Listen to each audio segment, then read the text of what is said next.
Alright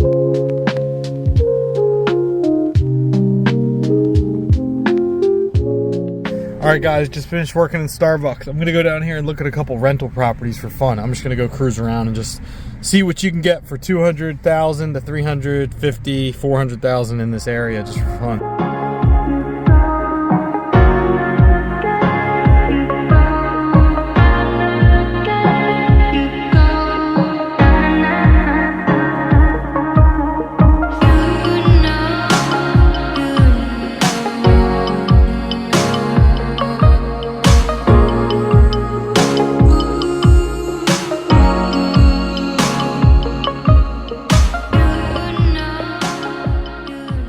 Alright guys, so this is the house for sale. Let's see what the heck you get for this amount of money. I'll tell you guys how much this house is worth in a second. First, let's check it out. Let's look inside. Looks like they flipped it. It's got new paint, new floor, new fixtures. It's hard to see. I'll tell you how much it is in a second. Here's one of the bedrooms. And then I want to look up how many are for rent in this area.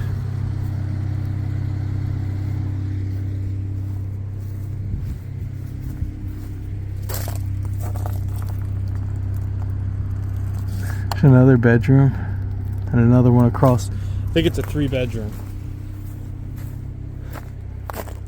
It's got a nice little side yard. It doesn't really have a backyard at all. AC unit.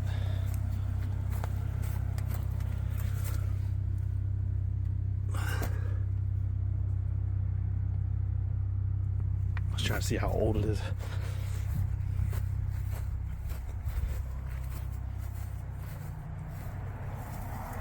Here's the other bedroom. I mean, the thing would be ready to rent.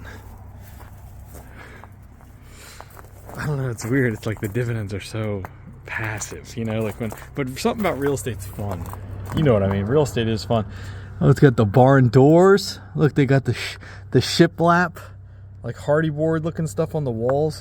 I can't show on an angle without it glaring. This is a nice little house. Maybe I'll sell my house and come here. See if you can. It's not a bad house, but I want to say it's $350. Dude, that's just crazy when you really think about it. But I guess if you think about the area we're in, from this house, you can go to the beach in no time at all. You got the plug on the wall. That's cool. Look, for the TV. You can get to the beach in no time at all from where we are right here. It's got a little carport. That's kind of cool. It's not a bad little house. I'm going to throw it up on the screen. This is where we are. This is the house. $250. Damn, dude, that's not too. I mean, $250. Let's for fun. Let's run the numbers. 3-bedroom, 1-bathroom. This is the house. Okay.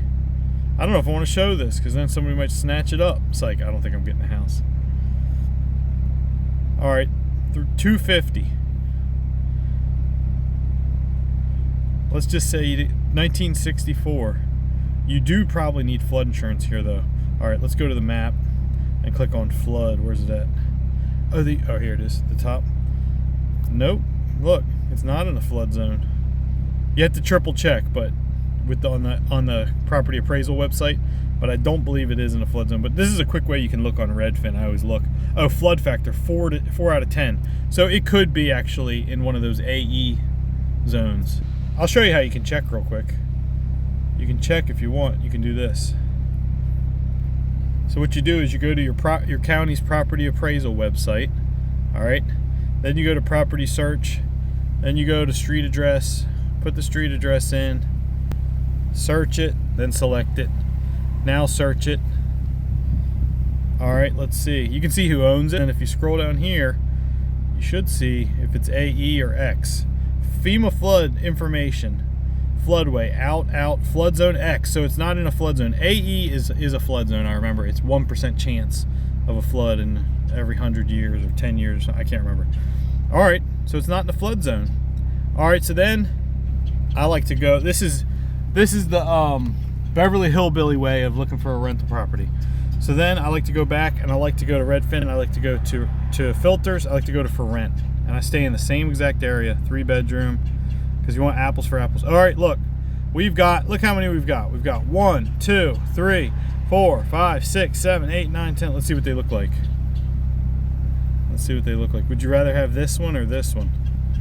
These might all be short term because we're not too far from the beach. That one's not. When they're furnished, I feel like people do like short term, or they do like extended stay ones, you know, like where people stay for longer.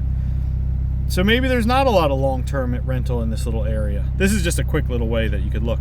2,600. All right, so they're all like, here's one, 2,200 furnished. So that's why it's not renting. People don't want their bed. I don't want their furniture. I'm just saying some people might, some people might not. So like, what if it's a young family and they just want to rent this, or like a couple? They want their own furniture, you know? All right, so this is a nice little spot. It's not too bad. So let's just say for fun, we're like, all right, we're going to try to rent it for 2,200. All right. So let's go to the calculator. All right, so let's just say, for example, the house is 250. We're gonna look for our cash on cash return. So we pay 250,000 cash, or let's say we pay 240. Oh, there's something else I want to show you. All right, so go back to the Redfin app, go back to for sale, go back to the house. Let's click on the house, okay? Now let's go down and see what they paid for it, because you don't know if this guy's like, he's got to get what he's paid for it, you know? Let's see. He paid 80 grand. In 2011. So these are either the original owners or someone got it off market. So we don't know. But you could go back and look at the property appraisal website if you wanted to find that out. Okay, so let's go to the calculator. This isn't going to be super accurate, but just kind of Beverly Hillbillies rental math, we can figure out, you know, whether or not this property is worth it. Like, let's say cash on cash return, like how much we would get from a return. And we can factor in depreciation and everything. We can try to just a basic, like, broad view. I mean, these numbers are not exact, so please don't nitpick me. All right, so the house is $250,000, okay? And we know that the property taxes in this area are 1.09%. So 2,700, we're gonna say, just for easy math, we'll say 2,800 for the property taxes. And then we know we're gonna have to pay insurance. All right, now let's just say that we've got $3,000 a year for homeowners insurance. We wouldn't know unless we have to call and get a quote. But you'd do that before, whether or not you got it under contract, or even before. You can do it real quick if you have an insurance agent. But let's just say, for basic math, $3,000. So we've got our $2,800 for our property taxes, plus we got our $3,000 for our homeowners insurance. Now we're gonna say, let's say, like, how much are we gonna rent it for? I'm thinking we try to list this thing for $1,800 a month, because everyone's listing it for $2,200 a month.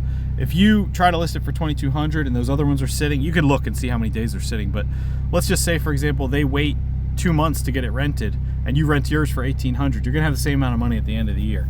So rather than play games, you know. So let's just say, for example, for easy math, we'll just say $2,000 a month times 12, 2,400.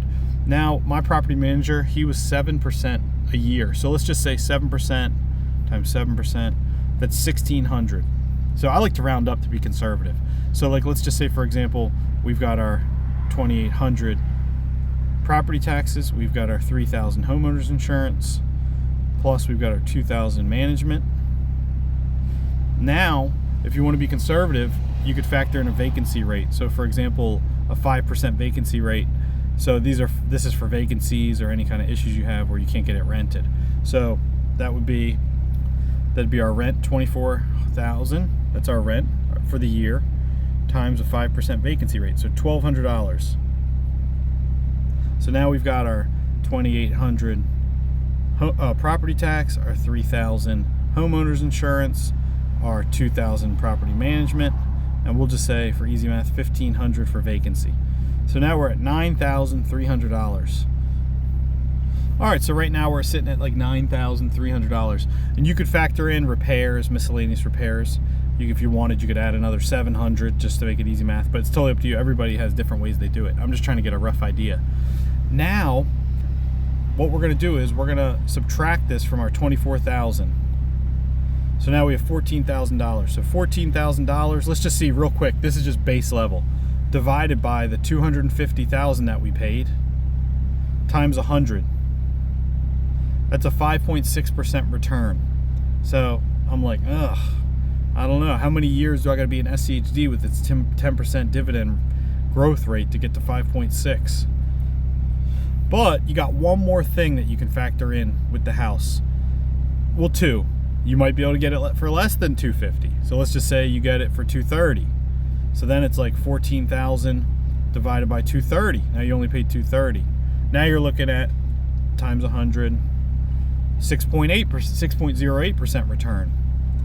And then you got one other thing you can factor in.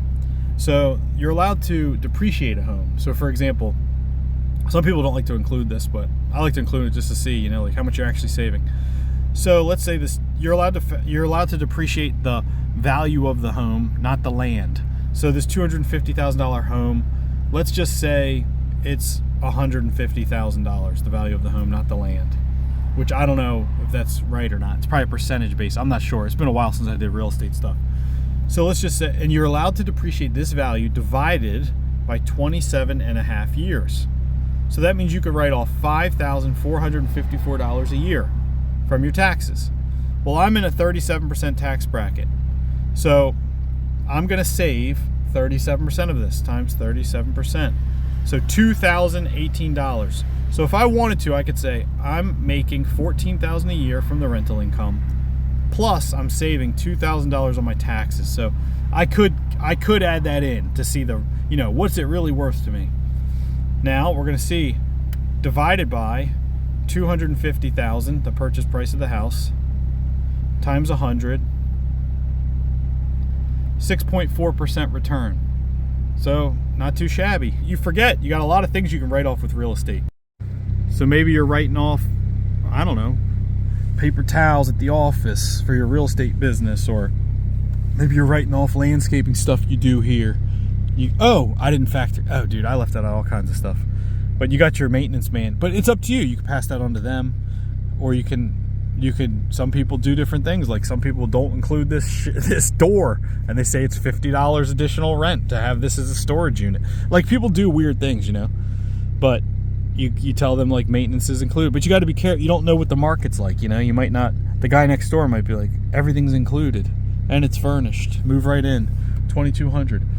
But I'm just showing you how you could kind of like get an idea of, how you could figure it out a little bit. It's just fun. I just wanted to look for fun. But don't judge me. This is Beverly Hillbillies real estate investing. Just trying to figure out, what we got going on. One thing for fun. I just wanted to look at one thing for fun. So if you got that tenant in here, and let's say you were making 6.4% a year, can you raise the rents, the next year by 10%? I don't know if you can, You probably could, but I don't know if you can. Depends on the market, I guess. But like SCHD, for example, 3.8%, I think it's at 3.83% today because it dropped. So plus the first year it's going to go up, hypothetically. Last year it didn't. It only went up 5 point something percent. But let's just say it continued with its average, 10.6%. So it's going to be at 4.23 on year 2. Year 3 plus 10.6%. You're going to be year 3 plus 10.6%. Year 4 plus 10.6%. Year 5 plus 10.6%. Year 6. So it's going to take you 6 years to get to that yield that you get with this property here. Just hypothetically. No guarantee that you're going to be able to rent it for that. Let's say you can only rent it for $1,800 a month. Let's say you can rent it for $1,800 a month times 12. Now you got to subtract your $2,800 property taxes, your $3,000 insurance, and you don't know if it's going to be $3,000. It might be $5,000, it might be $4,000, it might be $2,000. We don't know. You have to call and get the quote. Then you have a better idea. And then you're going to subtract your vacancy rate. Then you're going to subtract your property management, which would be 10,000 or 7% of that. So last time it was $1,500, and we put in like $2,000 for it to be conservative.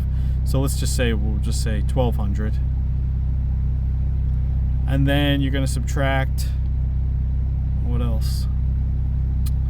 I forget. Oh, I guess we'll just go with that. I was gonna say lawn maintenance and stuff, but I didn't include that last time. All right, so you're gonna see $13,400. That's how much you're gonna make. divided by 250,000 is what you paid for the house, times 100. You're at 5.36%. But hey, let's say, what if you could rent this damn thing for 2,500, which I highly doubt you could, times 12. But you never know, you could if something happens around here. Damn, 30 grand minus your 2,800 property taxes, minus your insurance,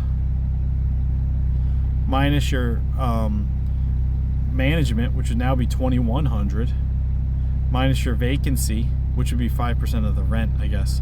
So 5 times 3, 1,500. We'll just say 1,750 because it's a little bit more. 20,000 divided by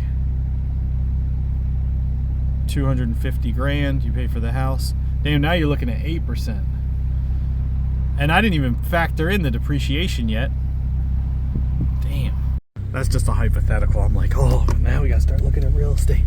No, but then the thing is that you gotta also think about the economy of scale. You know, you get something like I just know single family because that's what I was doing. I was doing single family, so I liked it. But the houses I was getting were newer. These are older. These are built in the 60s, dude. I was buying ones in a different town where they're like 300, or now they're like 350 grand, I think, in that area. And watch this house sell from this video. You never know, it might. It's not a bad little house. It's all ready to go, renovated. Let's drive to the end of the street. It's a dead end, I think. Let's go see what it looks like down here.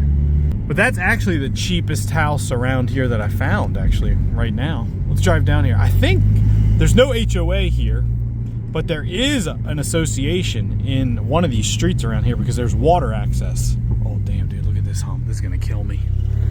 This is gonna get the front lip. Oh, don't scrape. Please don't scrape. Oh, nice. Yeah, what the hell is this? 2 houses behind a gate with weird Icelandic writing. I don't know what the. Well, look at that one. It's a weird little neighborhood. It's a dead end, quiet street. It's not bad. It's in a good area too. They're actually building. They just tore down the old Sarasota Square Mall, and they're building. And there's a Costco there, right there, and they're putting a Whole Foods. Oh, I didn't even think about that, dude. They're putting a Whole Foods right there. You know what a lot of real estate investors say? Invest within like 10 miles of a Whole Foods. Might not be a bad idea. You know what I'll be interested to see? Write the guy and see, would you take 200 cash? I just don't know if I want to get back involved with all this, with real estate and everything.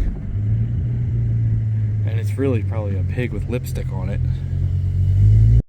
I was going to say that you think like, oh, there's no rentals really here. But then as you scroll out, I don't remember seeing so many, actually, to be dead honest. Like if you start to go over here to this area over here, right over here, Gulf Gate Estates, this is where a lot of people were buying like properties and stuff. I mean, dude, the area has a lot of rentals. This is just in Florida in general. Look, I just feel like maybe it's not the time to rush into real estate. I feel like the prices are going to come down even more. Like if you really look, this is where I was buying originally. Let me see if I can show you. Like down here. This is where I had our houses, and we had gotten to 8. Well, I had a couple of them here, and then the other ones were actually over here on this island by the beach. They were different. They were like condos. I'm just saying there seems like to be a lot more rentals than I remember. That's for sure. But it's not to say it's not a bad time. You could get creative, you know, and probably get a tenant. But just keep that in mind. I don't know if someone's wanting to get into real estate. Look at this, 3-bedroom, 1-bath. I'd probably rather live in this apartment complex. Look at this on the water. This is right around the corner, and it's right here. Where's it at? It's right here. Look how many are available in there. See? But I was saying that my strategy would be, if you got that house, we already figured out that if you listed it for $1,800, you could get a little bit of a return. And look, there's nothing in here for $1,800. This one's $2,200 and it's furnished. Maybe someone doesn't want someone's furniture. And then these other ones, $2,900 furnished, $2,500 not furnished. It looks pretty nice. Oh no, it's furnished. I don't know what the hell's going on in that one. someone's playing cards on the weekends. And then 2,600 is this furnished. So yeah, I mean, maybe somebody would want to live in this little area and have a house and a yard rather than be up here. If you got maybe like 2,000 and below, maybe, I don't know. Well, I feel like this video is probably kind of long because I've been talking for a while. Damn, look at that monster truck. So I'm gonna get back on the streets. I gotta keep going with my day. I'll see you guys on the next video.